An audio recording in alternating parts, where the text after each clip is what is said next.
This is Steve Erickson. It's May 31st, 2008. I'm with Kathleen Dixon, and we're going to talk about reasons why there should be lawyers interested in taking a class action lawsuit. Why don't you go ahead? Okay.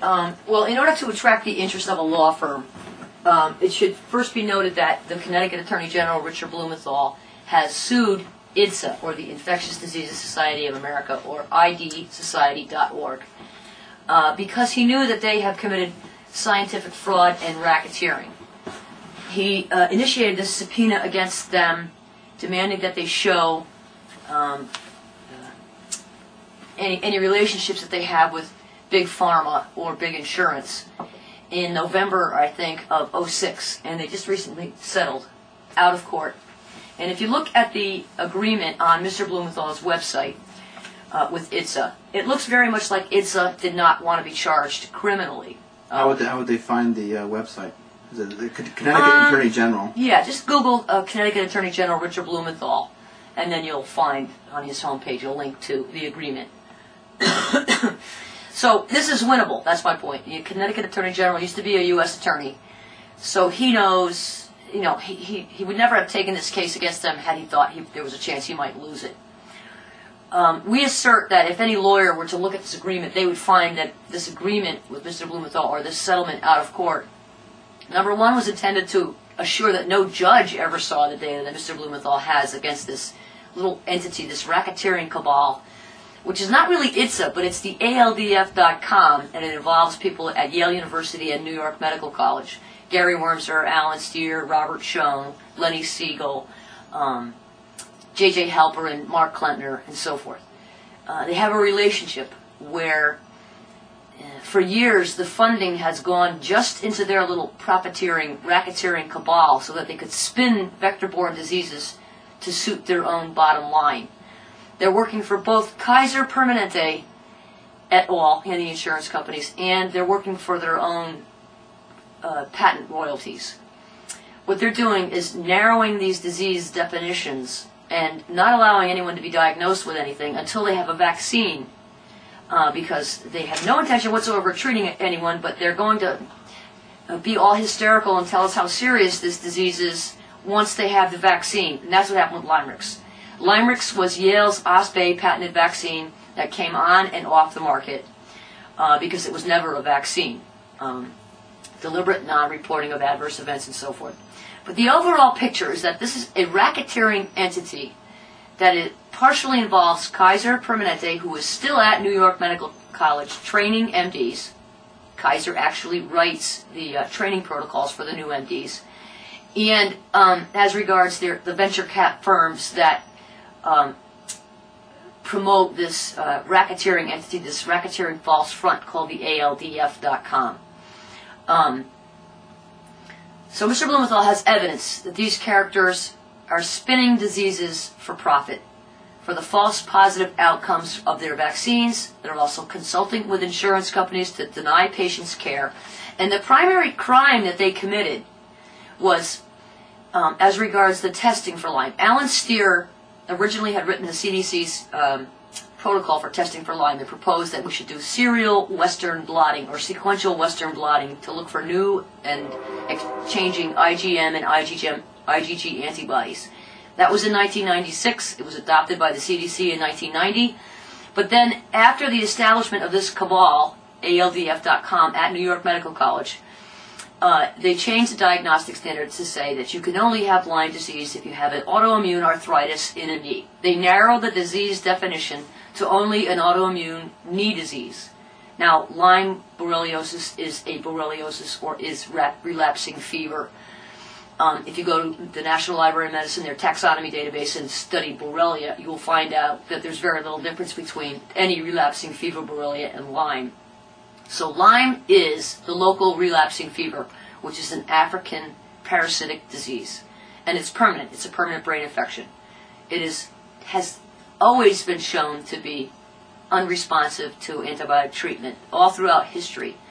And so IDSA has this new guidelines over which Mr. Blumenthal sued them, which state that Lyme is a disease that is easily diagnosed and cured, but they have never been able to prove that Lyme disease is cured. In fact, all of their own reports Mr. Blumenthal has, which shows that they all know treatment fails.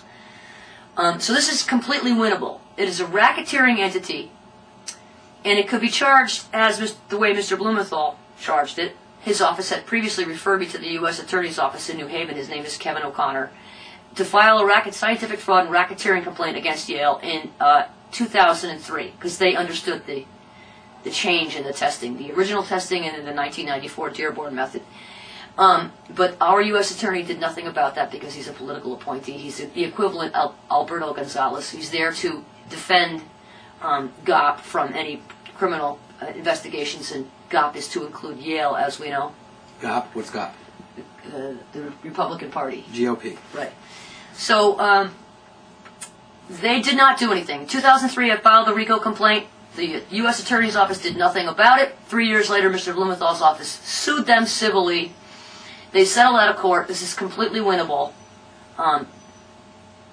So we're proposing that we look for a law firm to help us either sue them for scientific fraud and racketeering, that would be the bigger case, or they can simply sue Yale in a Chi-Tom or a False Claims Act case, because Yale owns the OSPE or the Lymerix patent.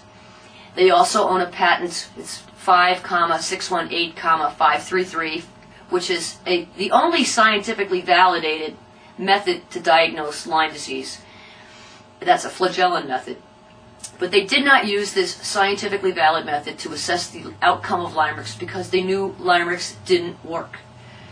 They knew Lymerix did not prevent Lyme disease, so they came up with a bogus method to assess it, while they also owned a correct and accurate and scientifically valid method they could have used to assess Lymerix's outcome and to diagnose all cases of Lyme.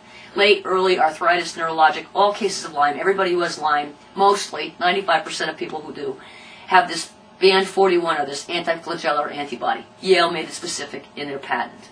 This can all be confirmed with someone from the FDA Bioanalytics Division. So, however any law firm would like to charge it, they can go big, they can go small, they can go against Kaiser, they can go against, say, individuals like Gary Wormser, that's W-O-R-N-S-E-R, at New York Medical College, or they could sue Yale under the Chi-Tom or False Claims Act, stating that Yale made a false claim that they had a vaccine, knowing that they didn't. If you click on the link to the right of this video or below it, there'll be an active link. There'll be links to another video that prove the fraud by the numbers. There'll also be more information. And why don't you, the Paxil thing, and anybody in your community knows what that is. All right. But if you explain how that works, you might understand something more complicated with the Lyme. All right. So my website is actionlyme, ACTIONLYME.org. So all this information is there, including the scanned-in RICO complaint that I filed with the U.S. Attorney's Office. So Steve is asking me now as regards the major entities involved in this scam, and those two are Kaiser Permanente and SmithKline. Kaiser Permanente and SmithKline have been fined before in the past by the Massachusetts Attorney General for defrauding Medicare or Medicaid together. What they did was Kaiser Permanente charged Medicare for generic Paxil when all along they had been selling relabeled SmithKline's real drug, Paxil, the non-generic. So Kaiser Permanente was charging the federal government for generic Paxil when all along they had been selling SmithKline's regular Paxil and giving SmithKline the money. So that was a fraud against the government. Okay. And they were fined $87 million. So in this case with Lyme disease, it's the same two entities, Kaiser and SmithKline, who defrauded Uncle Sam willingly and knowingly over the definition of Lyme disease. Can I ask one quick question? If Paxil was sold at the generic price instead of the full price, how is anybody getting screwed over that? I need to. Well, the money's going, instead of to a generic company, it's going to SmithKline. So why would the generic company do that? Is somebody getting paid off? Is it kickbacks or? let me see.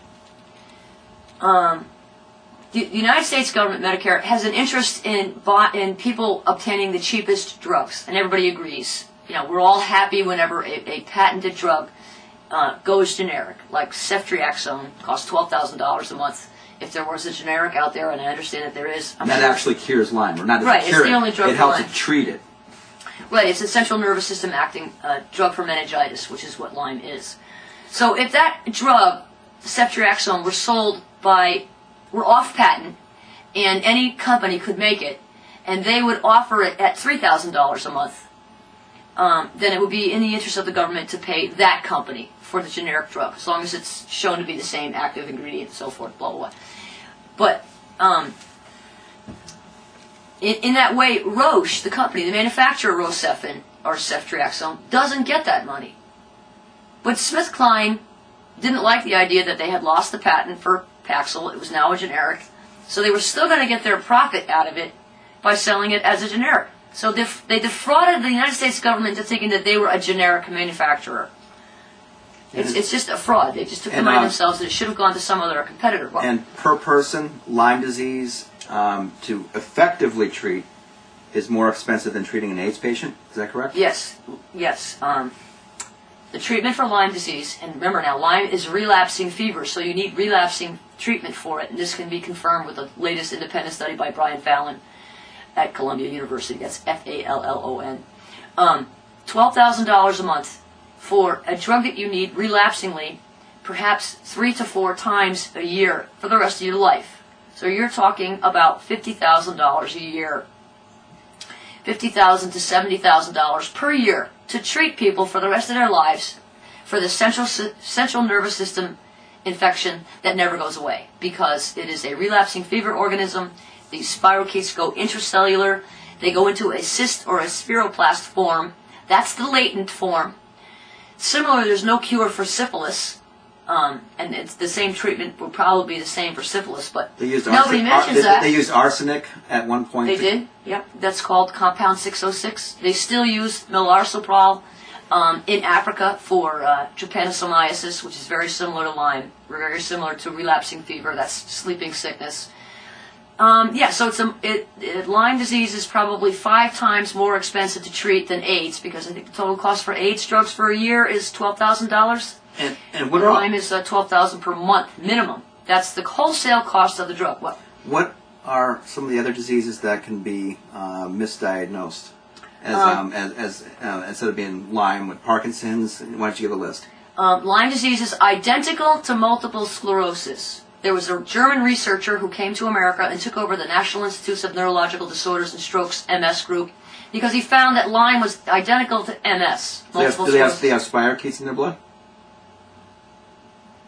Spinal fluid. They do?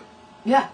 Okay, what other disease do they have? The spirochetes? So let me finish the story about Roland Martin. So Roland Martin came to America. He was drafted by the United States to find out how can you tell the difference between MS and Lyme, since they're identical clinically, both have oligoclonal bands in the spinal fluid, both produce little areas of ischemia in the brain, or mini strokes that show up as little white spots on an MRI test. They're all the same. They're totally identical diseases. So Roland Martin was drafted from Germany to come to the United States and work for this National Institute's MS group to find out how he could tell the difference between Lyme and MS. They're proposing that multiple sclerosis is an autoimmune T-cell disease, where you have aberrant T-cells are attacking your own myelin. Roland Martin was not able to prove that the MS form of Lyme is due to autoimmune T-cells, and that is because it's due to persisting infection. So Roland Martin went home. So there is a significant proportion of multiple sclerosis patients in America who actually have Lyme.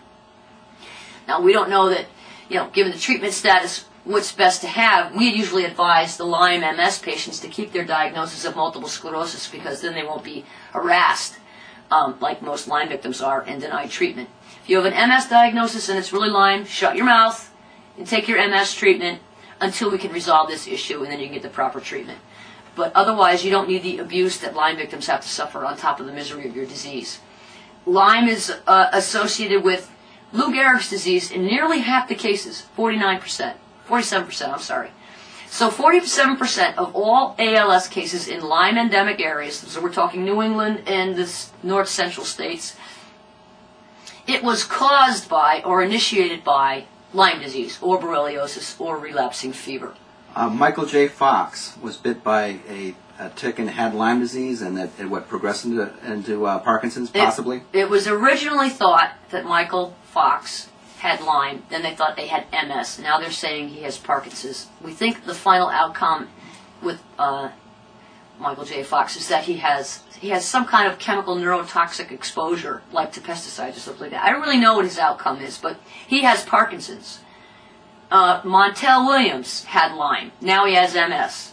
That's undeniable. He has the multiple sclerosis form of Lyme. Amy Tan, she's got a Lyme MS. Who's Amy Tan? Amy Tan was the author of the Joy Luck Club. She's a very famous Asian American writer. Okay, I'm going to post links to the various fraud, etc. John Hall of John and Oates, too. He will tell you that Lyme is a chronic illness. Okay, so what will cause the problem to be fixed with the Lyme disease fraud and testing and treatment? Well, this is what we need a law firm for. The law firm, what we'd hope to do is unscramble the scientific fraud committed in Lyme. We want the real tests, the tests that the bad guys know they should be using to detect Lyme, on the market and available so that people can get the earliest diagnosis, and that's the Yale flagellum method, earliest diagnosis to prevent these later outcomes. And we'd like these researchers involved in this crime completely thrown out. We have to unscramble all their bogus articles, and they deliberately write bogus articles. And we have to retrain American medicine on what this fraud was. They're playing a game with the DNA primers and the RNA primers. Whenever they assess a group of treated patients, they always use the wrong DNA to look for no Lyme. Look for and find no Lyme. But these same characters know which are the right DNA and RNA primers to use when they want to find spirochetes and ticks. Most physicians don't get that it's some sort of a shell game.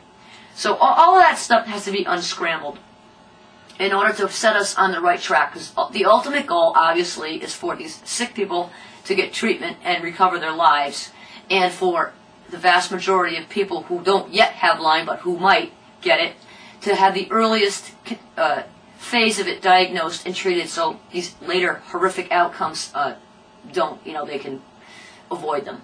Okay, the reason that these Lyme disease or the big pharma, the companies, act like Nazi thugs, where they also work with the military on bioweapons, biotesting. That's Yale University.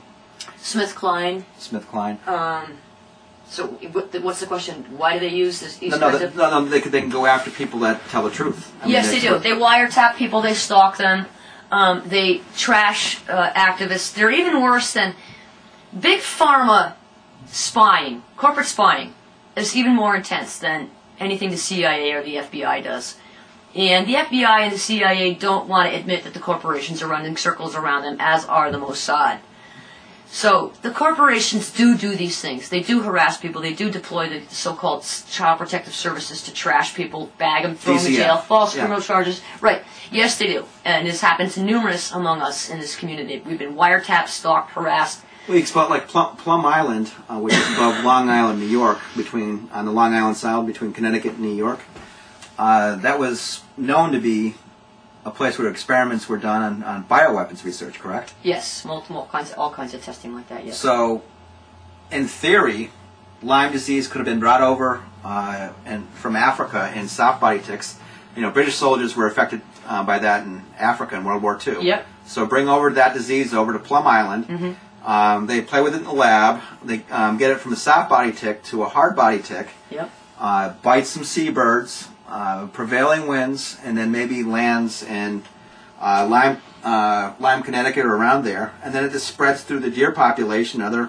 Yes, it looks very much like Lyme was an accidental release because this particular Borrelia has the DNA of an African avian relapsing fever, borreliosis, and OspA is not native to Borrelia. It's a triacyl palmitoyl 3-cis lipopeptide, which only occurs in E. coli, hoof and mouth disease, mycoplasmas, and Lyme spirochetes. All four of those things are the crap that they were messing around with over on Plum Island. We think that they were messing around with trying to get an African relapsing fever that it was native to soft-bodied ticks in Africa to take to the local teeny tiny microscopic deer tick as a double stealth disabler, because you don't have antibodies to Lyme late in the disease. You may have 41, but that's it. So ticks is a bioweapon? You know, the ticks themselves are definitely bioweapons. The U.S. military has said so. So it's a double stealth bioweapon, but we think that they hadn't planned on the accidental this. release. No, right? I don't think so. And what's different about this Lyme spirochete is that it has acquired this triacylipopeptide, OspA, this type of antigen from either mycoplasma or hoof and mouth disease. And this is the thing that Lyme spirochete or relapsing fever spirochetes did not have before. We think some boneheaded experiments over in Plum Island. Now, Alan Steer knew that mycoplasmas were associated with arthritis. And he still claims that. He still claims that mycoplasmas can cause chronic arthritis in a knee. So it's very likely, you know, if you had to come up with some sort of a hypothesis for how we got this avian African relapsing fever here in North America, we don't buy the Kool-Aid that they try to sell us, which is that seabirds were flown over from Africa in storms on hurricanes, because that we think that Lyme disease would then be called Miami disease or Cape Hatteras disease. So for it to have had the outbreak here in New England, and then West Nile was another one. Yeah, well, I don't know much about West Nile, but that's an African disease that's over here. Well, yeah, I know it is, and it also had the same outbreak area, you know, New York, Connecticut.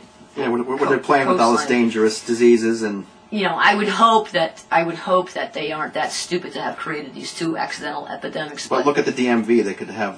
But when you're talking about Alan Steer, he's one of the stupidest scientists that ever existed. He even wrote a report in 1991 where he uses, quote, the seronegative Lyme assay, which he says there's no such thing as seronegative Lyme, but he used that seronegative T cell proliferative assay in 1991 to assess his lab workers, and he found that nearly half of them had become infected with borreliosis, and that would be due to the fact that they inhaled these spirochetes. So they are aerosolizable, and we can confirm that with U.S. Army documents as regards leptospira, which is similar. So if you have goats, you can give them Lyme disease and dry the urine. You have spirochetes in it, dried, and you can spray desert sand and then infect. God, I have no idea. I really never thought about delivery systems. No, I mean, yes, you can desiccate spirochetes, and you don't, like, for example, the U.S. Army has a manual about what kind of tropical diseases to avoid in Haiti, and they say stay away from desiccated cow urine because you might inhale leptospira. What does desiccated mean? Dried. Dried. Evaporated. So you can have powdered urine that could be full of all kinds of junk, sure. Yeah, and so you wouldn't even know. You're just, your troops walk over it and they get sick. Yeah, yep. But they don't ever dare look for the that's another thing that they do. They have what I call the negative data rule. They never look for things they don't want to find. What? The first Gulf War could have, that have been something that they were playing with. The first Gulf War illness looks like not so much an exposure, perhaps, but not so much primarily exposure to bioweapons, but rather it looks to be due to the hypervaccination of these individuals, and then of course they always deny adverse events, in combination with DEET, or protection against, there's tons of ticks out there, that's tick land in Iraq, and combination with DEET with nerve agent antidote. They gave these soldiers nerve agent antidote as a prophylactic against the possibility that Saddam had used some of the bioweapons and chemical weapons we sold him in 1991. So it seems to be a combination of DEET, or the insect repellent off, and nerve agent antidote that caused a neurologic related illness. Some of them could have gotten mycoplasma. I had seen a clip on CNN during that war in 1991 where they showed a whole bunch of soldiers standing around. The active ingredient in optic. No, they had dug a hole, and they had buried Saddam's weapons, and then they blew them up underground. So those plumes of smoke are coming up from the underground detonated biological and chemical weapons in Iraq, and all these soldiers are just standing around. And I'm saying to myself at that time, oh my God, did they really think they could prevent exposure by burying it when you could see the earth move like that? So there was a whole bunch of things, but this is the U.S. Army, and you know, we don't get any scientifically valid data out of them either because they don't actually care about the veterans. We know that. That's a given. You know, there's tons of data. You could find it. I have it on my website. These are scientifically valid reports in that there's scientifically valid methods used to assess these markers of these outcomes. But instead, big pharma, big insurance, all right, deploy, and the United States government deploy psychiatrists who never run any scientifically valid tests and think they're entitled to guess what's wrong with a person. So that's a useful tool by all these people who want to lie about bad outcomes. What? Okay, SmithKline has a. Is it SmithKline Beecham or SmithKline? Well, in that right now it's GlaxoSmithKline. They used to be just SmithKline Beecham, but then they joined with Glaxo. So we should just say SmithKline because it's the same UK-based company. It's a British company. What's Baxter then? It's a German company. But Baxter also has a relationship with Yale.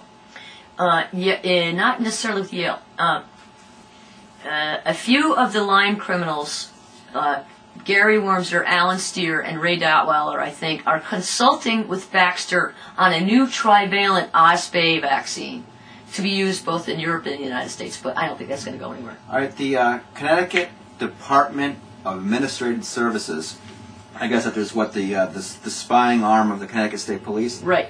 All right, they... Linda Yelmini, Yelmini. What's that? She used to be with that group. Go ahead, just tell. All right, well, what's that woman's name that was in London? Lisa Masterson. Yeah, okay.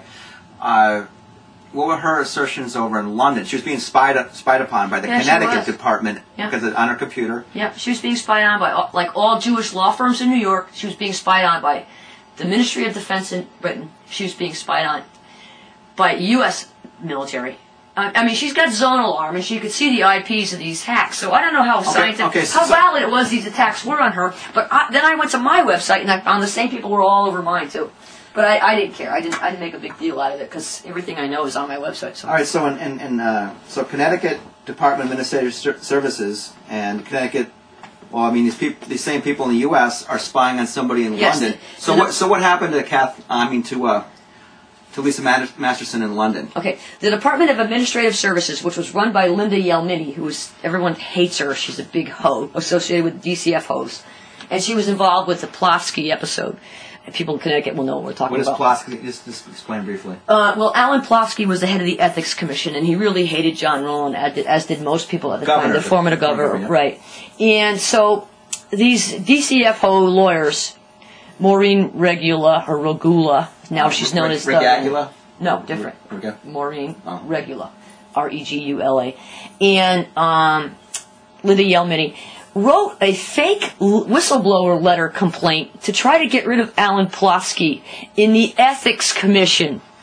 Like all these witchy lawyer, freako, DCF-type psycho lawyers get together to conspire to get rid of their boss in the Ethics Commission by writing a fake whistleblower complaint.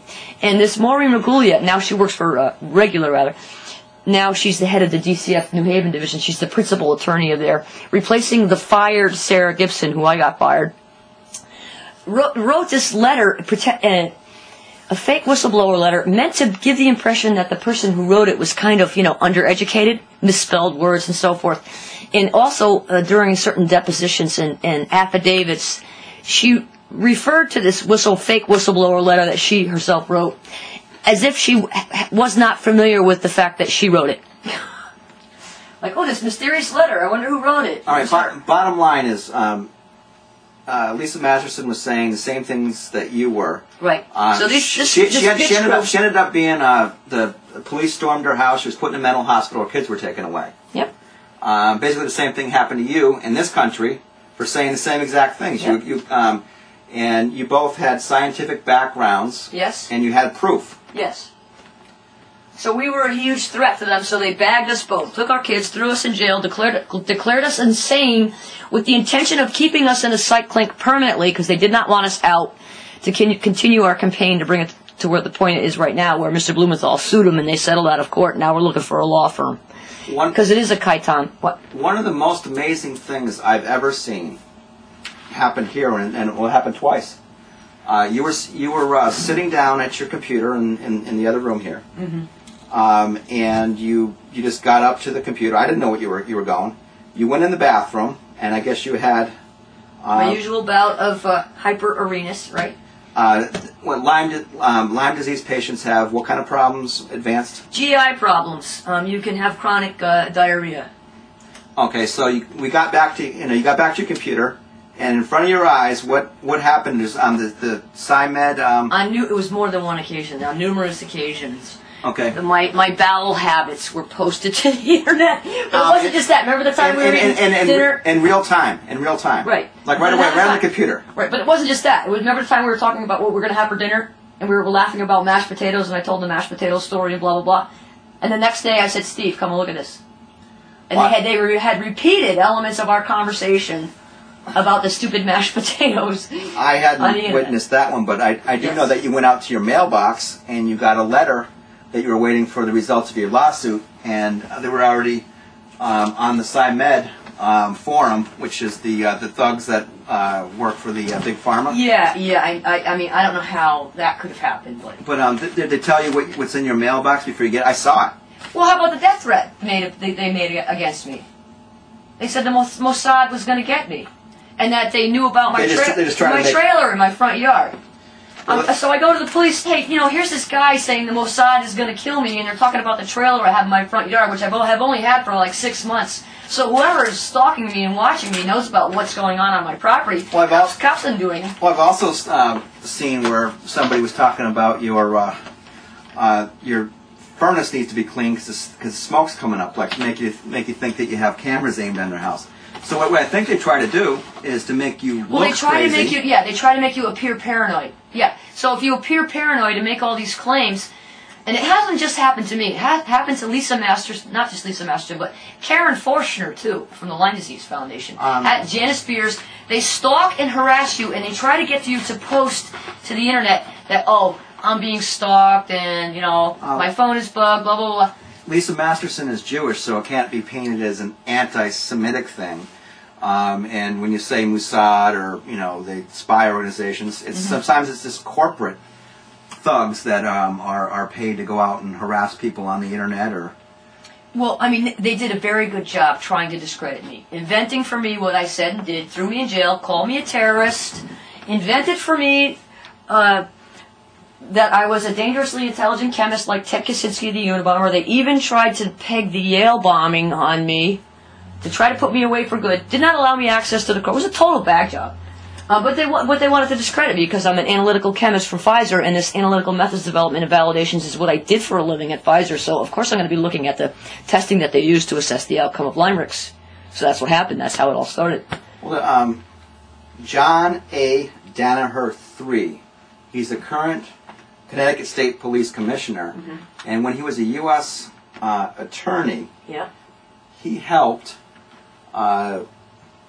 make secret a 26-year-old that was in possession of anthrax, a UConn student from West Hartford, and this is just before the anthrax was spread around, the big scare. How did a university student get anthrax? That's a good question, and why did the current Connecticut State Police Commissioner make sure that this person that had anthrax, during a time when it was being spread around, why did he make it so the person didn't have a record, didn't have to show up for probation?